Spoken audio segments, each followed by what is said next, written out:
صباح الخير. بما ان الشتوية قربت فده وقت المشروبات السخنة. عملت معاكم قبل كده الشاي كرك، السحلب، الهوت شوكليت، وكمان الهوت كراميل. لو حابين تجربوا اي حاجة فيهم هتلاقوهم اخر الفيديو ده. مشروب النهاردة بسيط جدا. هنعمل الكاسترد الساخن. كل اللي احنا هنحتاجه 3 معالق كبار من السكر، معلقتين كبار من الكاسترد، ده بيكون شكله غالبا.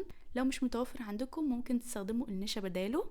نحتاج كمان اقل من نص معلقه صغيره من الهيل المطحون الناعم. كمان هنحتاج زعفران ممكن تستغنوا عنه. اخر حاجه هحتاج كوبايتين من الحليب، يعني لكل كوبايه حليب استخدمت معلقه كبيره من الكاسترد. في الحله على البارد الاول هضيف كل المكونات مع بعض: الحليب، السكر، الكاسترد، الهيل والزعفران. هقلبهم سوا الاول عشان الكاسترد والسكر يدوبوا مع بعض، وبعدين هرفعهم على النار واستمر في التقليب لحد ما يغلوا ونتاكد ان الكاسترد استوى. لما يوصل للكثافه او للسمك اللي انتوا بتحبوه طفوا النار. يعني لو حابين يكون اخف من كده شويه طفوا عليه النار. انا بحبه يكون اقرب للسحلب اكتر. في المرحله دي ممكن تعدوه على مصفى عشان تتخلصوا من الزعفران او من الهيل لو انتوا استخدمتوا هيل حصى.